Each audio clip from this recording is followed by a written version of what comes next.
Points வந்து கரெக்டாக இருக்கலாம், ஒரு சில டைம் பாயிண்ட்ஸ் கரெக்டாக இருக்கலாம், ஒரு சில பாயிண்ட்ஸ் வியானா அவங்களுக்கான பாயிண்ட்ஸாக மாற்றிக்கிறாங்க, சூழ்நிலைக்கு ஏற்ற மாதிரி மாற்றிக்கிறாங்க. ஒரு போன வாரம் நீங்கள் பார்த்தீங்கன்னா ஒரு ப்ளே பண்ணியிருப்பாங்க, எஃப்ஜே தலையானதுக்கு அப்புறமா ஒரு லவ் சீக்வன்ஸ் ஓடி இருக்குமே.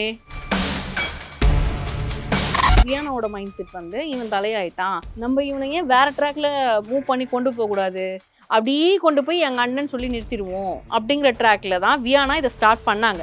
இவர் எப்படின்னா, நம்ம ஆல்ரெடி ஒரு பிள்ளைய வந்து லவ் மோட்ல கொண்டு வந்து அவளை வேற மாதிரி காமிச்சு வெளில அமிச்சிட்டோம், அடுத்து இவ்வளோ வலையில எடுப்போம்.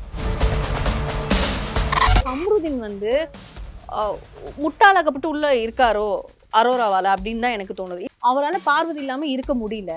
பார்வதி அவர்கிட்ட பேசலைன்னா ஏன் பேசலன்னு போய் கேட்குறாரு. அவங்க ஒதுங்கி போனாலும் நான் அரோரா வந்து நேற்று நைட் ஃபுல் பிரெயின் வாஷ் கழுவி கழுவி கழுவி கழுவி வைக்கிறாங்க அவர் மூளையை. சேனல் நினச்சிருந்தா அவரை தூக்கியிருக்கலாம். ஏன் தூக்கலை அப்படின்னா, கப்புலாக என்ட்ரி கொடுக்கும் போதே இவங்களுக்கு ஒரு ப்ராமிஸ் பண்ணியிருப்பாங்க, சத்தியம் உங்கள் குழந்தைகள் ஃப்ரீ டாஸ்கில் வர வரைக்கும் நீங்கள் விஜய் டிவியில் தான் இருப்பீர்கள். ஓ அப்படி, எஸ், நீங்கள் பிக் பாஸ் தான் இருப்பீங்க, நீங்கள் ரோஸ்ட் வாங்குவீங்க, நீங்கள் பாராட்டு வாங்குவீங்க, எல்லாமே நாங்கள் தருவோங்க. நீங்கள் பிக் பாஸை மதிக்காமல் அவ்வளோ நேரம் ஜெயிலுக்கு போகாமல் இருந்தது பெரிய தப்பு. இந்த விஷயத்த கனி பண்ணாங்கல்ல, ரொம்ப நேரம் ஜெயிலுக்கு போகிறதுக்கு ட்ரெஸ்ஸை போட்டுட்டு பிக் பாஸ் என்கிட்ட பேசினாதான் நான் உள்ளே போவேன்னு சொல்லிட்டு இருந்தாங்க.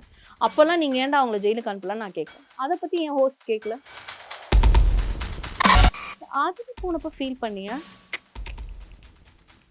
ஏன் அப்படின்னா, ஏன்னா அவள் போவான்னு எனக்கு தெரியும்.